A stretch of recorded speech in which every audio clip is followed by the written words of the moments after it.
has fallen. Stars beckon in a velvet sky. And somewhere, everywhere, a baby is being born. Into our everyday world of strength and struggle, Christmas is coming. Christmas is coming, and we are alive with the wonderment of it. Christmas comes as we feel the love that surrounded the Holy Family in the ancient story. It begins to arrive as we let that love heal the lonely and unsheltered parts of ourselves, the parts still treading the road to Bethlehem. It arrives, this familiar miracle, an old, old story made new each year. A story perpetually radical and risky, breaking through with its light into our days of shadows and cold, division and fear.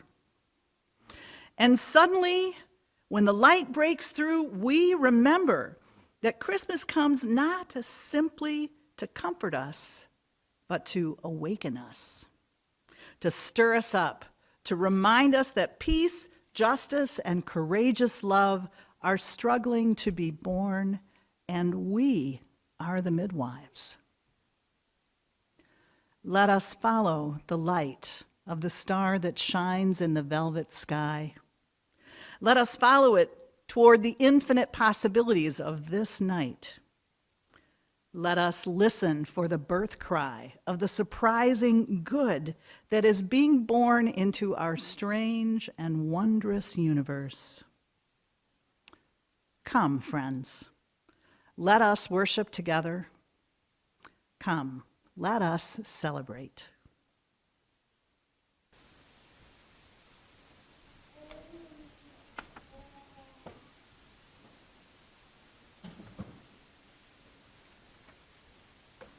In the midst of life's blessings and struggles, we light this flame to remind ourselves that joy is within us, waiting for our heart's door to open so it may fly free. May we have the courage to open to joy. May we have the curiosity to follow its flight and prepare it room in our souls.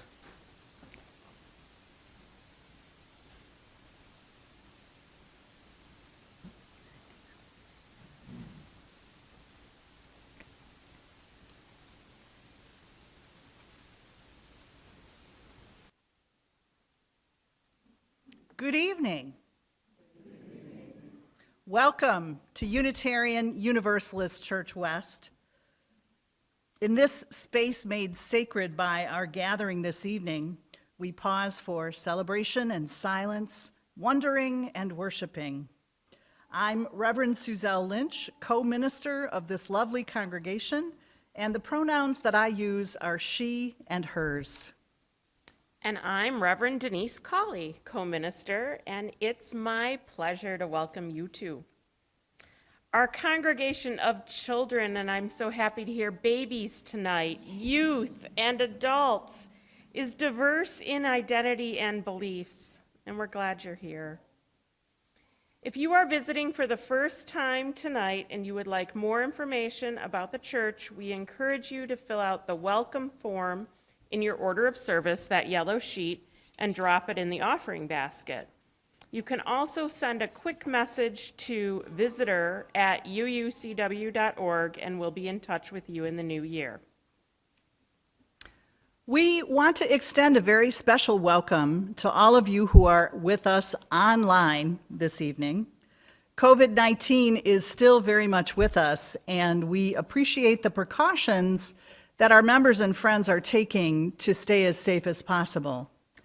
For you who are here in person, we invite you to turn your order of service over and review our COVID safety guidelines. They are all very important.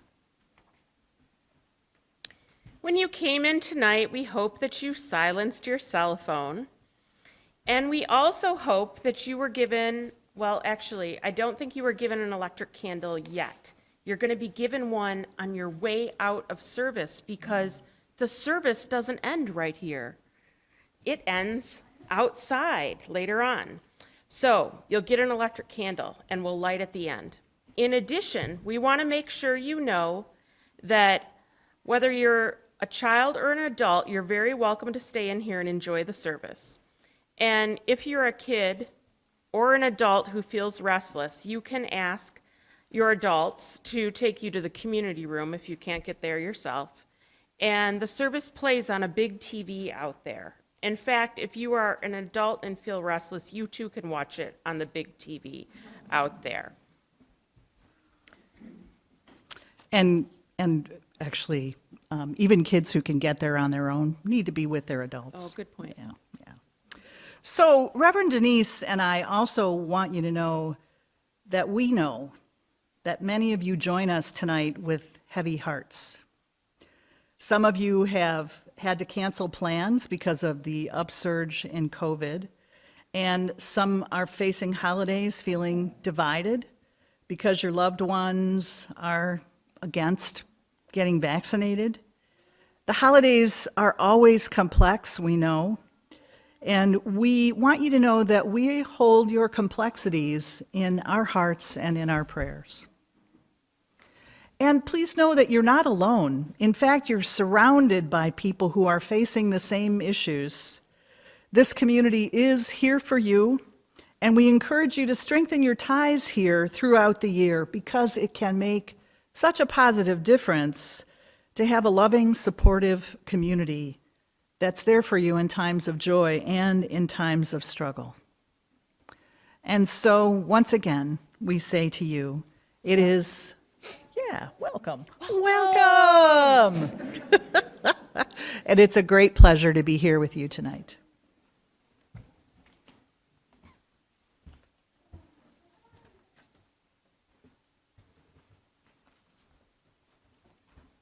Because we are not singing our traditional carols tonight. We still wanted to include them in the service, and you'll hear some beautiful music.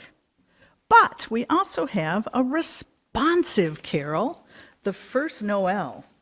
And the words for that are printed on the back of your order of service. So please find that sheet and read with me. My part is the bold part, and your part is the italic part. So here we go. Everybody got your sheets? Okay. The first Noel, the angels did say, was to certain poor shepherds in fields as they lay, in fields where they lay, keeping their sheep. Noel. Noel. Can you say that again really loud? Noel. Yeah, baby. Born is the King of Israel. They looked up and saw a star. And to the earth it gave great light. Noel. Noel. Born is the King of Israel. And by the light of that same star, to seek for a king was their intent. Noel. Noel. Born is the King of Israel.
For yonder breaks a new and glorious morn.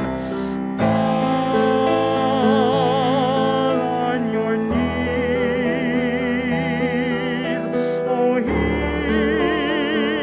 the angel voices, oh, night divine,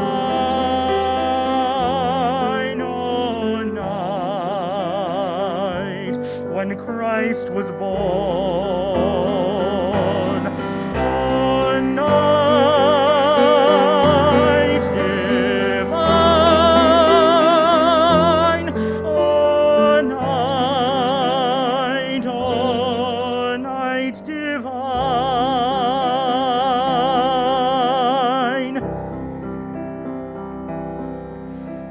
Truly he taught us love for one another. His law is love, and his gospel is peace. Chains he shall break, for the slave is our brother, and in his name all oppression shall cease. For our hearts we will chorus raise we, with all our hearts we praise his holy name. Christ is the Lord, then ever praise we his power and glory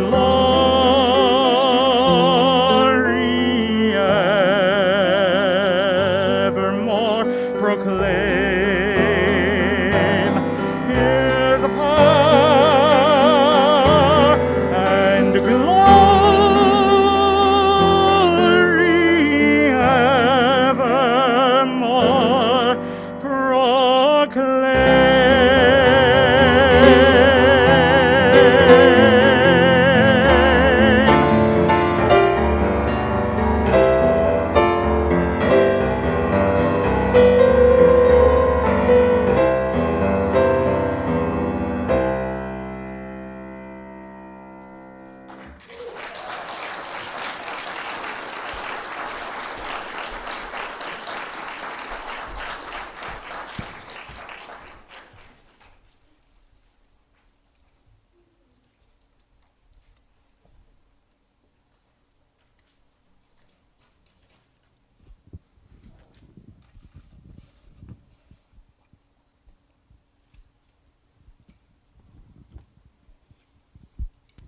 The story that my son Adlai and I have for you tonight is called The Two Lambs.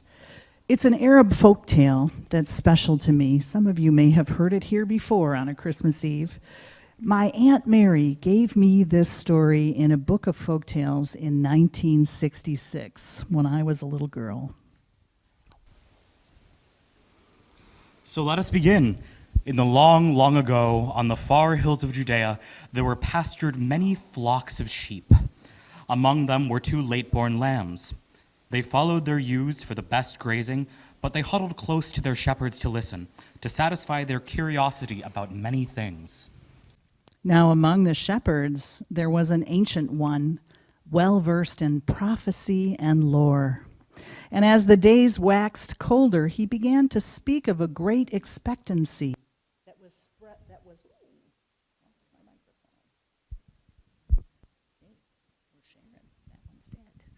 He began to speak of a great expectancy that was spreading among the Arab and the Hebrew tribes. It concerned a child who was to be born of lowly folk, yet born to be a king. The two small lambs listened. A child born of lowly folk to become a king. Here was a great wonderment. Shepherds and sheep were lowly. Could it be that among the shepherds' huts below this baby might be born? Was it among the hills of Judea that the great expectancy would come to pass?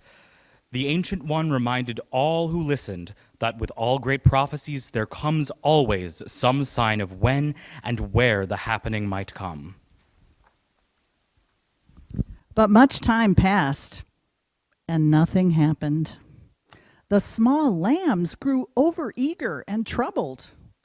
One night, as they lay close to their mothers, they could not sleep. At last, the smaller lambs spoke. "Nothing is ever found unless it is searched for, not even grass."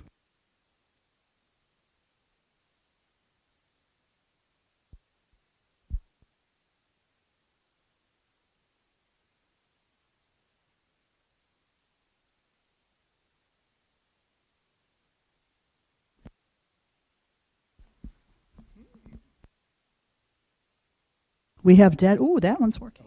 Okay. Nothing is found unless it is searched for, including microphones. Not even grass. Come, let us go down the hills and look for this child. So the two lambs began their search. They looked into every hut. They circled every fire where shepherds lay, keeping watch. They found nothing. "Now where do we go?" asked the larger lamb. "We keep on," said the smaller lamb. Thus they came to a road that wound between the hills. It was the road to Bethlehem, but this they did not know. As they went, the small lamb lifted his eyes to the stars for some sign, some beckoning light. The other lamb plodded along, looking for hindrances. At long last, that lamb said, "I am tired. There is nothing but foolishness to this search. Sheep are called silly creatures, and that is what we are. I will lay me down by the road and sleep until morning, and then I will return to my flock." "Lay yourself down," said the smaller lamb. "I go on." So the two lambs went their separate ways. Gladness and wonderment welled up in the heart of the smaller lamb as he followed the road. I think his eyes were the first to catch the brightening of the skies and see the star. His ears were the first to hear the angels singing. "I will follow the star. That is the sign," he said. The star led the small lamb to the lowly stable. The door opened to the night.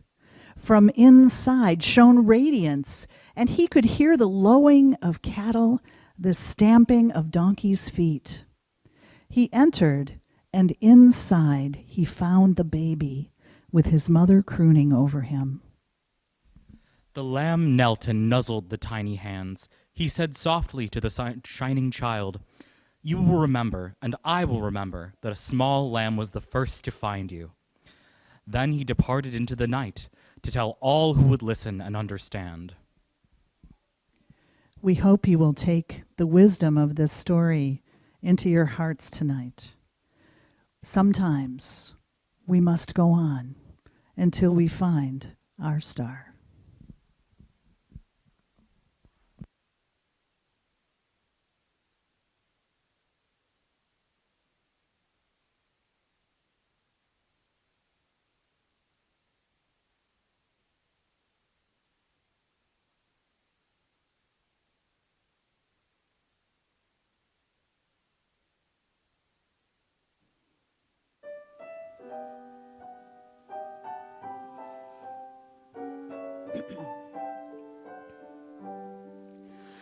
In the darkness of the winter, quiet hearts beneath the sky, we are waiting for the day star and the holy newborn's cry.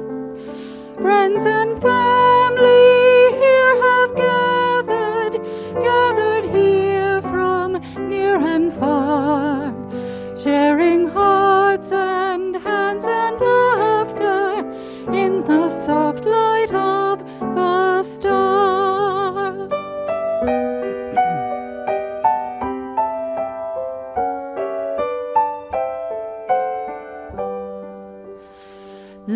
legend tells us of a baby born to those whose hearts were free, scared and lonely, traveling onward, seeking shelter endlessly. Ancient story of rejoicing names the baby born this night as a savior for all earthbound, bringing hope and joy and light.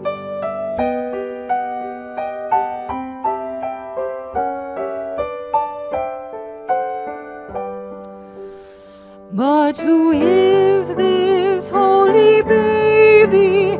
Legends say was born this night. Do we seek a newborn Savior?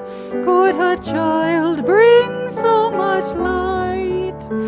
They who gather know the secret of the Savior long foretold. There a blessing deep within us and a gift within our soul.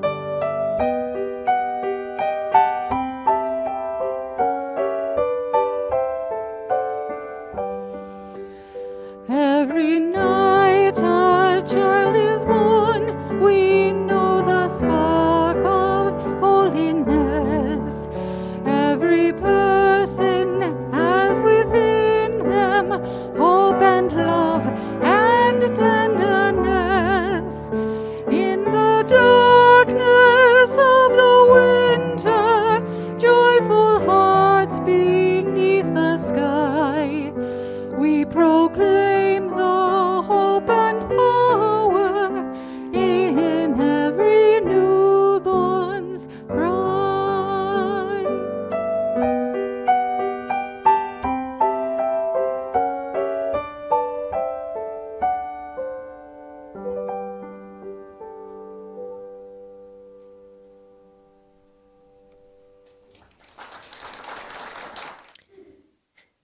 It Doesn't Seem Like Much by the Reverend Teresa Ninan Soto. It doesn't seem like much. One emperor, one mandate, one census, 2 young people traveling. And a young woman pregnant and feeling every bump in the road, every vertebrae of the laden donkey, and arriving at their destination late in the purple night, lit by one bright star and so many cold shoulders. No, they said, no room here. Not good news for someone who was so near. And what about the backache and the contractions near to giving birth? And sometimes that moment is exalted as the advent arrival of the liberator. But the truth is that dullness of heart, flatness of courage is the same as the no, the same as cold shoulders, rolling eyes, and doors blithely thrown shut. No angel, no astrologer, no star, and no sheep can convince a heart closed that the natural yes of people around us, neighbor, kin, and about to befriend, what we can liberate if we cannot see the journey as an example of our own. Throw open the door, make ready the space, love as though there is no other medicine. What if you are not a righteous innkeeper, but instead the manager, the stable, the haven of rest? Let us reflect on that while Reuben offers us a brief musical interlude.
What was the Christmas miracle?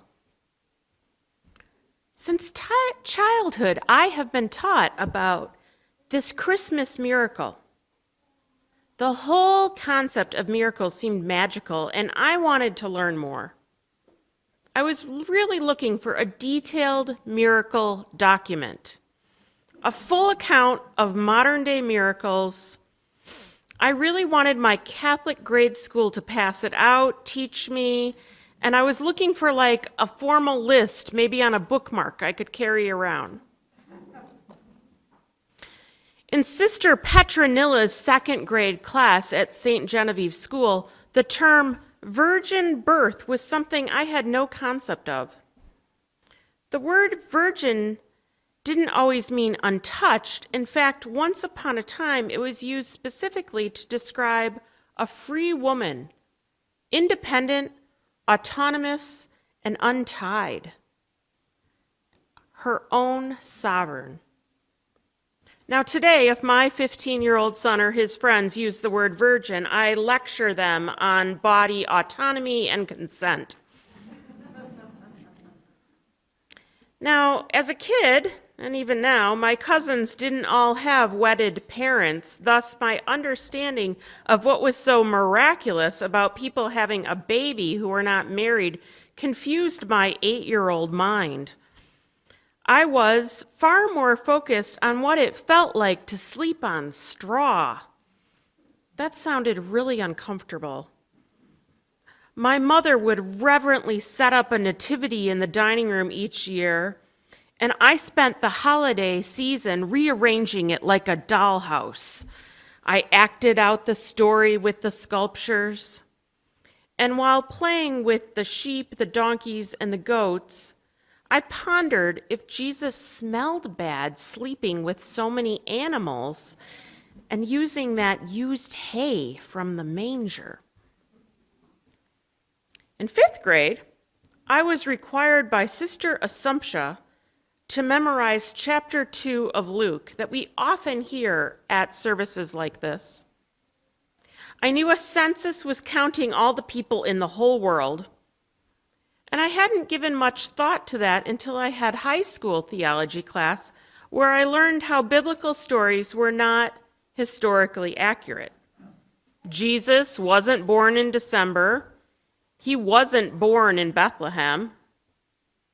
Now, before you write off the Bible for not being historically accurate, know that historical fiction is a newer form of literature. The Bible never was intended to be a history book. In fact, the Buddhist sutras are not historical or scientific fact either. With the sutras, we encounter children that are older than their fathers and other impossible tales. Stories have long been told throughout time not for their logic, history, or science, but for the lessons they teach. This notion of every single person in the world being counted felt miraculous to me, especially in a time without air travel. The idea that the Romans were going to count everyone, well, that felt noble to me as a child. That part of the story isn't true either. Reverend Eric Carlson at Bradford UU in Kenosha broke that news to me.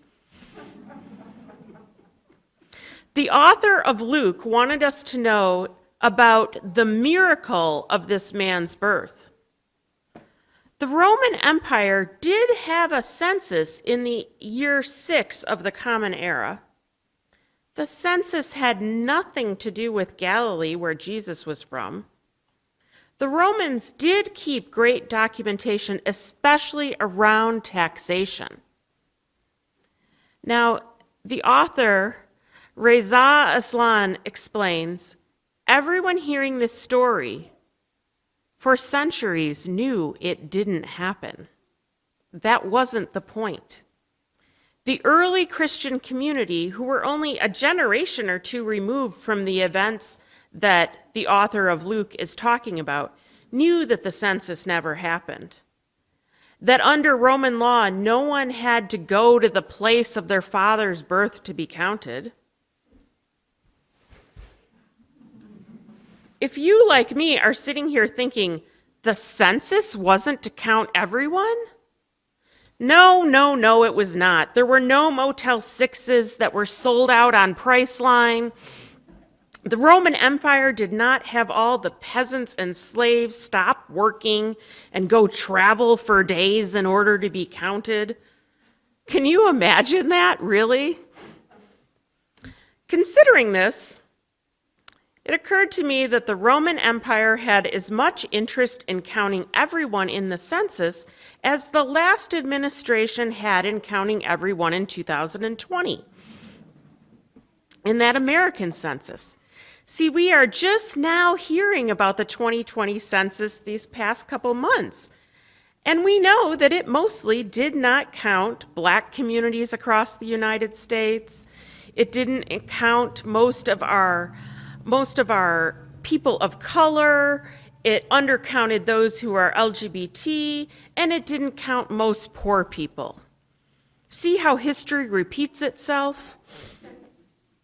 Our census these days is used to determine fair districting, budgets for schools, clean water resources, and so much more. It has environmental concerns, it has concerns about schooling, and about what kind of healthcare and resources are available. It determines if our marginalized communities are counted and served. Black communities and communities of color across the United States have been undercounted for decades. And the undercount is an acute problem for Black men. Children, especially Black men under age 5, are systematically undercounted. And white communities are more likely to be overcounted. This differential of counting in our census means that wealthier white communities receive more than their fair share of resources and representation. That's why we have a system where people move to be in better school districts. Our 2020 census left out most bisexual people, unpartnered gay men and lesbians, and transgender people.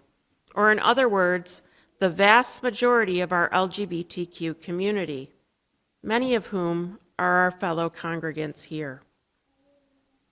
Questions about relationship status didn't capture gender identity, thereby omitting transgender and gender non-binary people, which means that some in our own congregation and our friends were not counted. Were not counted. And a lack of a distinct question about sexual orientation erased the existence of bisexual and queer people like me. I think about how the best part of the Jesus stories is about how he cared for marginalized communities.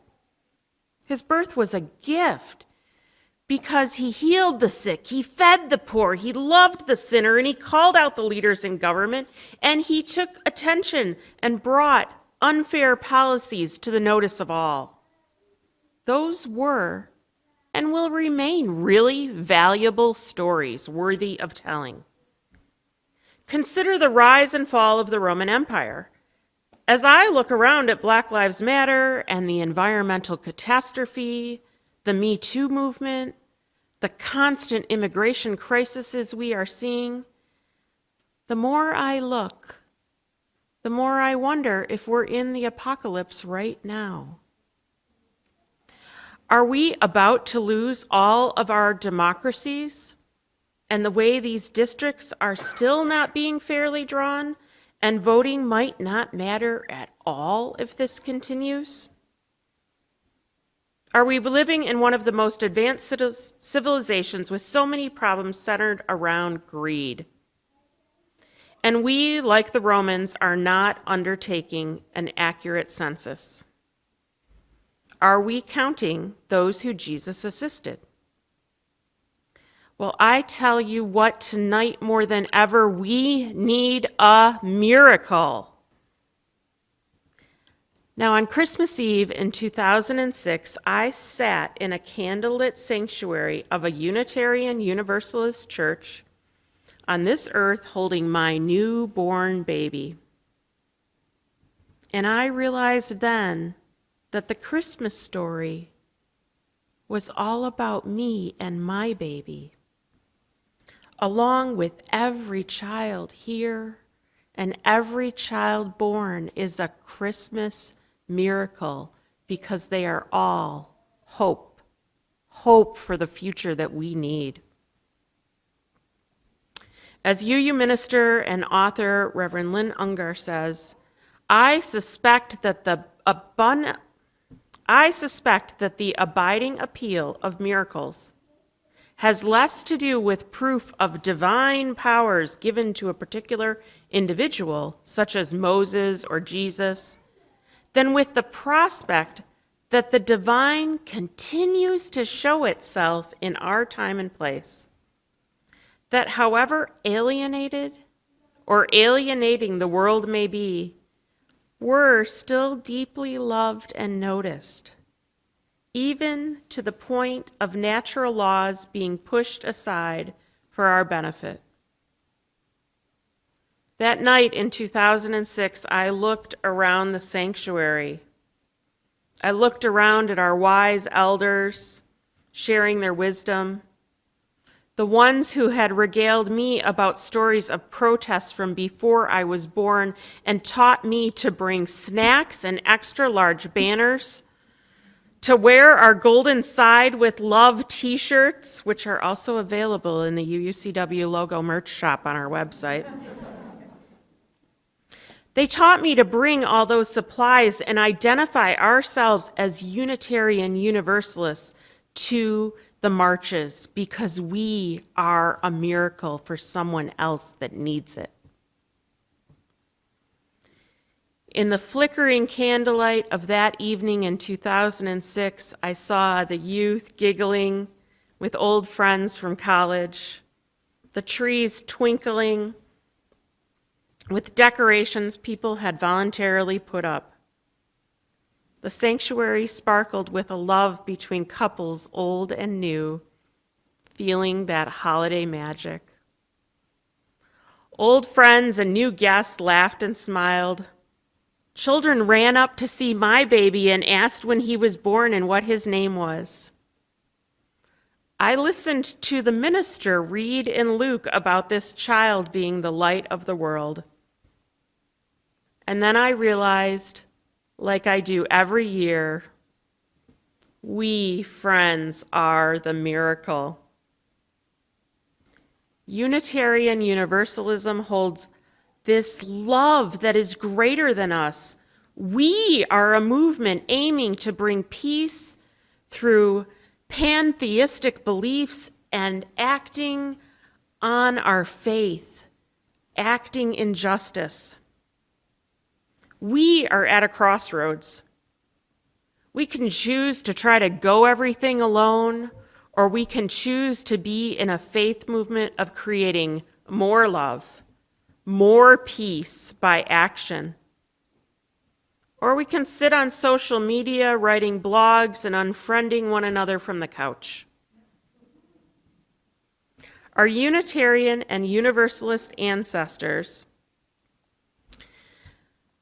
our religious ancestors, especially the early women ministers of our prophetic sisterhood, as well as Jesus, saw service to others as the key to a better world. They ask us to concern ourselves more with the doing than the debating. Hold that as you go to your dinners in the next couple days. Concern ourselves more with the doing. We, as Unitarian Universalists, can be that light to others, sometimes just by listening. We can bring a miracle to this world by our action, by giving, by stewarding and caring. Please take a moment and look around you. Really look. See the miracles sitting surrounding you? Look at yourself as part of that miraculous circle. As you go out on this Christmas night, gaze up into the stars and know this faith, this community, this love is bigger than a census, it is bigger than a story, and it is up to you to bring that light to others. You are the miracle. May it be so, and amen.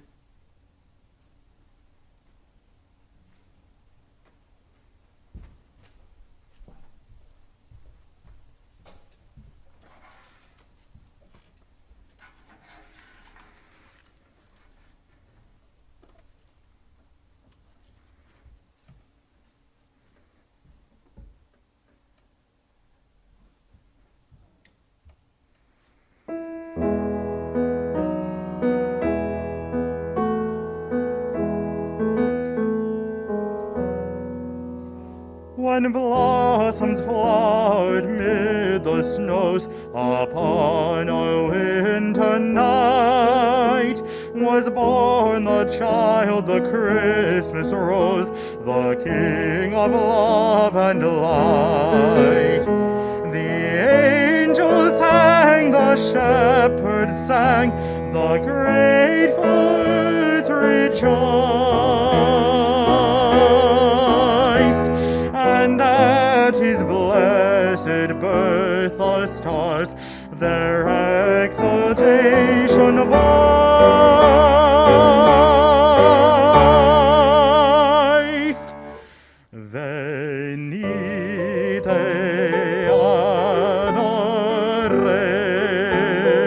adoremus, venite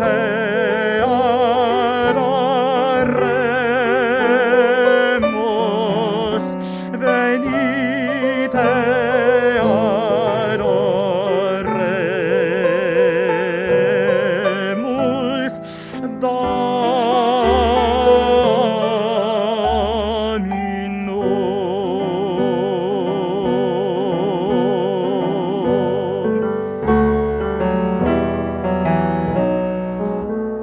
Again the heart with rapture glows to greet the holy night that gave the world its Christmas rose, the King of love and light.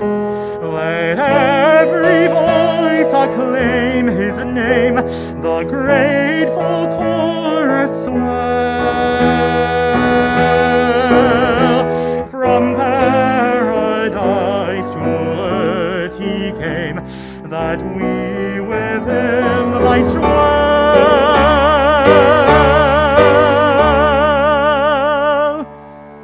Venite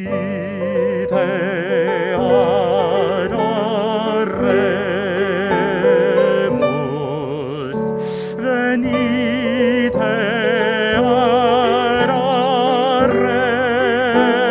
adoremus, venite adoremus,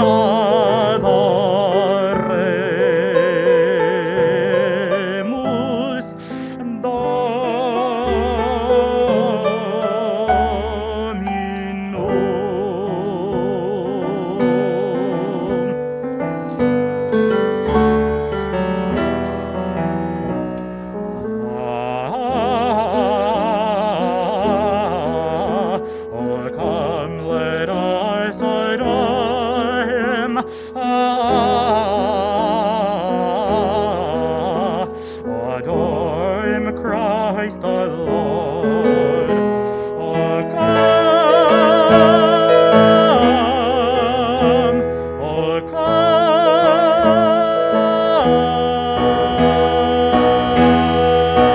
come. Oh, come, let us adore him.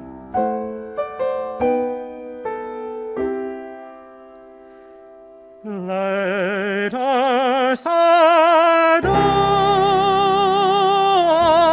him. Dominum.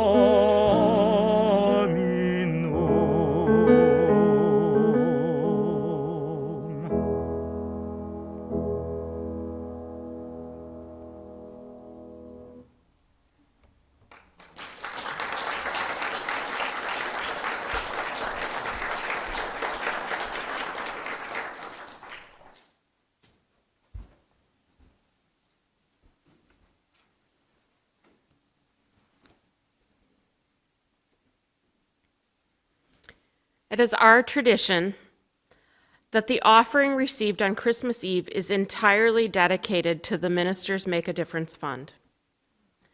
Your ministers confidently direct the distribution of this fund. It is a source used to assist people in circumstances that require urgent attention. Most times, these folks are from our own church. Sometimes we have helped people, like fellow congregants, pay some rent when they suddenly lost a job. Sometimes we paid for a car repair so someone could get to work, or helped with gas money in an urgent situation. Often these needs are not within normal safety nets. Sometimes they are our neighbors in the community. I have used the money from funds like this to buy practical gifts for teens who aged out of the foster care system and had no family and weren't going to have a Christmas. Purchasing warm clothes or a set of cookware, or even paying for bus passes or a car battery.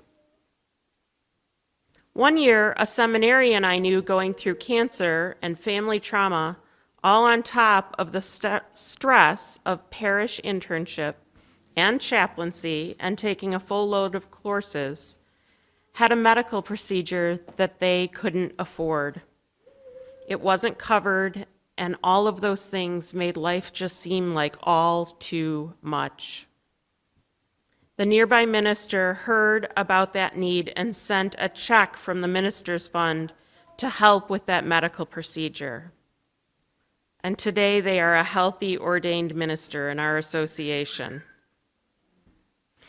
You just never know how alone someone can feel when these things just add up and feel like they're going to break us.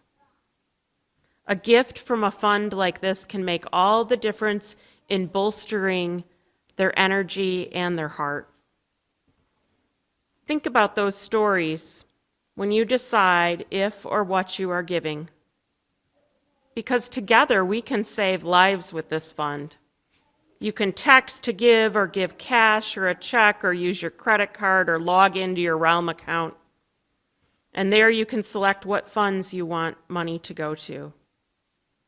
We only ask for money for this fund once a year, and I want to thank you for all the generosity you share. I want to let you know that at times a donation may be made to an agency or to support a special effort or to meet needs that would otherwise go unmet at church. All the ministerial Make a Difference funds are used in support of our UU values and principles. Your contribution is entirely voluntary and is greatly appreciated. Your support is a confirmation of our compassionate fellowship and our shared liberal religious values. We work hard to ensure both the confidentiality and responsible usage of this fund. And if you're hearing this and you find yourself unexpectedly in need of temporary support, please contact me or Reverend Suzelle. I invite you now to share generously so that we can share your generosity among our community of friends.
Thank you for your generosity. Thank you for all that you give. It has been a great blessing over the 17 years and a half that I've been one of the ministers here to be able to give from the Ministers Make a Difference Fund. Actually, that's only been around since year 10, which is when that particular fund was established. So everything you give allows us to extend that ministry of support. So we are deeply grateful. There are words for dedicating this offering in your order of service. I know it's a little dim in here. If you can't read them, just enjoy others around you reading them with me. We dedicate these generously given gifts to the spirit of Christmas, the spirit of peace, hope, and joy. With these gifts, we send our peace, hope, and love out into the world. May we follow them into action with the work of our hearts and our hands. Thank you for being here with us this evening. Your presence is a blessing and a gift. Before the benediction, we want to remind you that our service on Sunday is online only. This church building will be closed, but you can still enjoy an amazing service about Worthy Now, a prison ministry of our largest UU congregation. You can enjoy it online. Just go to uucw.org at 10 a.m. One of the difficult things about COVID and our gatherings for worship is that we cannot sing together indoors, even masked. But tonight, after the benediction, Reverend Suzelle and I and our wonderful music director, Ruben P. Reinen, invite you to follow us outside. Really follow us. To the east entrance, where on your way you're going to be given your candle and your words to Silent Night. And together we are going to sing outdoors. The ushers are going to help you find your way, and they will help you with all the supplies, so get your coats ready, okay? So now these words of benediction. In legend upon legend, story upon story, the miracle of Christmas begins not with daybreak and morning, it begins at night. It was in the deep of night that Mary and Joseph sought shelter, and it was in darkness that the shepherds heard those angels sing. The Magi who sought the child of prophecy were guided not by our sun, but by the light of a star. The legends and stories reveal their truth. We have to find our faith not just in daylight, but also when things are in shadow.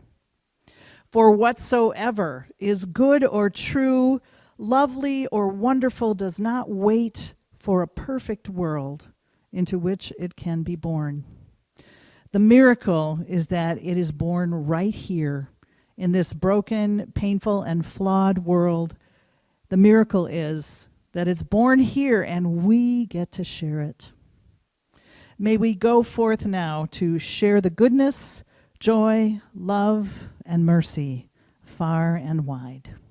Shalom, blessed be, Ashe, and Amen.